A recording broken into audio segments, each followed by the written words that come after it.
இன்று மாற்றத்தின் நாள். மாற்றம் உண்டு.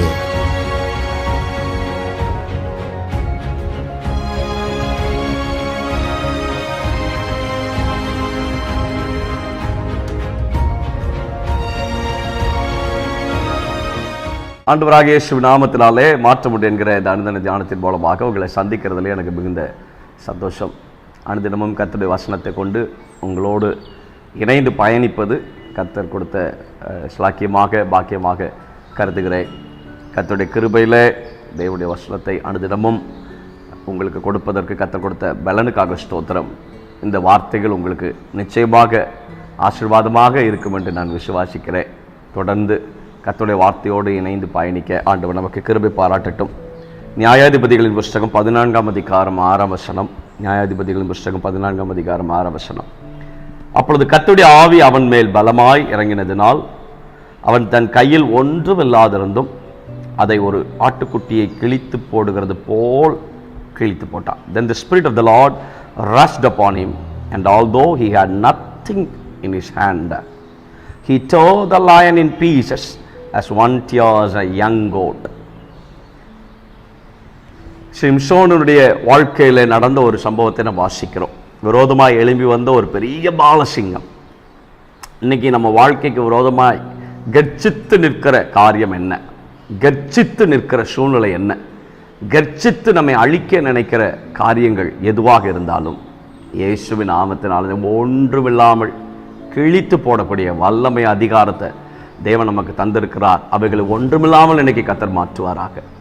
ஒன்றுமில்லாமல் தேவன் அவைகளை மாற்றுவாராக. இயேசுவின் நாமத்தில், இயேசுவின் நாமத்தில், in the name of Jesus, in the name of Jesus. அவைகளை ஒன்றுமில்லாமல் படையெடுத்து நிற்கிற காரியங்கள், விரோதமாய் நிற்கிற காரியங்கள் அழித்து விட வேண்டும், மூழ்க பண்ணிவிட வேண்டும், எதிர்த்து நான் மடங்கடித்து விடுவேன் என்று கர்ஜிக்கிற வார்த்தைகள் இயேசுவின் நாமத்தில் இன்றைக்கு உங்கள் வாழ்க்கையிலிருந்து கர்த்தர் அகற்றுகிறார். அப்படிப்பட்ட கிரியைகளை இயேசுவின் நாமத்தினால் கர்த்தர் அகற்றுகிறார். நீங்கள் செய்ய வேண்டியது ஒன்றே ஒன்றுதான். கர்த்தர் மேல் நம்பிக்கை வைத்து கர்த்தரை மாத்திரம் சார்ந்து நில்லுங்கள். ஆண்டவரை மாத்திரம் சார்ந்து நில்லுங்கள். தேவ பலத்தில் மாத்திரம் நில்லுங்கள்.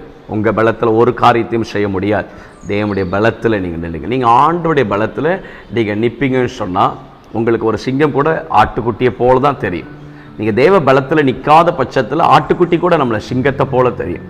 அப்போ தேவனை சார்ந்து அந்த பார்வையில் நீங்கள் பாருங்கள், அந்த விசுவாச கண்ணோட்டத்தில் பாருங்கள். என்னாமத்தின் புஸ்தகத்தில் 14ஆம் அதிகாரம் 9ஆம் வசனத்தில் ரொம்ப அழகாய் காலை ஒரு வார்த்தையை பதிவு செய்கிறார் இல்லையா? அந்த தேசத்தின் ஜனங்களுக்கு நீங்கள் பயப்பட வேண்டியதில்லை, அவர்கள் நமக்கு இரையாவார்கள், அவர்களை காத்த நிழல் அவர்களை விட்டு விலகி போயிற்று, கர்த்தர் நம்மோடு இருக்கிறார். அவர்கள் இரையாவார்கள், நமக்கு கர்த்தர் நம்மோடு கூட இருக்கிறார். கர்த்தர் நம்ம கூட இருந்தா, இயேசுவின் நாமத்தில் நான் உங்களுக்கு சொல்கிறேன், ஆண்டவர் உங்க கூட இருந்தா எப்பேற்பட்ட கட்சிக்கிற சிங்கமும் உங்களுக்கு முன்பதாக அது ஆட்டுக்குட்டியை போலதான் தெரியும். அது ஒன்றுமில்லாமல் அது பர்வதங்கள் மலை போல உருக பண்ணக்கூடிய தேவ பிரசனம் அது நம்மோடு கூட இருக்கிறது. கர்த்தர் நம்மோடு இருக்கிறார். இந்த இயேசுவின் நாமத்தினால் ஆண்டவர் நமக்கு வாக்கு பண்ணுகிறார்.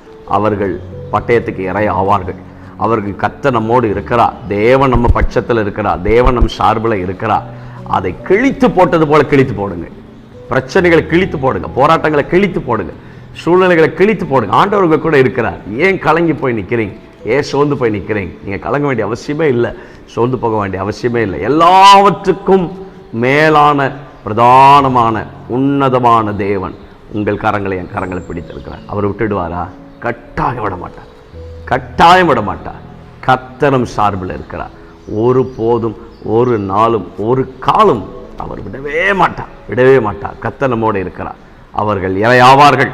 விரோதிக்கிற சூழ்நிலைகள் இரையாகும். இயேசுவின் நாமத்தினாலே கர்த்தர் நம்மோடு இருக்கிறார். அவைகளை கிழித்து போடத்தக்கதான வல்லமையை ஆண்டவர் உங்களுக்கு கொடுத்து உங்களை நடத்துவார். ராஜா, எத்தனை எதிர்ப்புகள், எத்தனை சூழ்நிலைகள், கட்சித்து வரக்கூடிய எத்தனை காரியங்கள், படையெடுத்து வரக்கூடிய எத்தனை காரியங்கள், ஆனால் சேனைகளின் கர்த்தர் எங்களோடு கூட இருக்கிறேன்.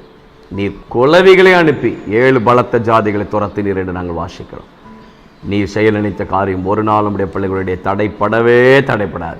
பலத்த கிரியைகள் நம்முடைய பிள்ளைகளுடைய வாழ்க்கையில் நீ நடப்பிக்கும்படியாய் ஜெபிக்கிறோம். இந்த நாள் நம்முடைய பிள்ளைகளுக்கு வெற்றி நாளாய் அமையட்டும். இயேசுவின் நாமத்தில் ஜெபிக்கிற நல்ல பிதா, ஆமென். May God bless you. ஆண்டவர் உங்களோடு கூட இருந்து ஆச்சரியமாய் நடத்துவார். ஆமென்.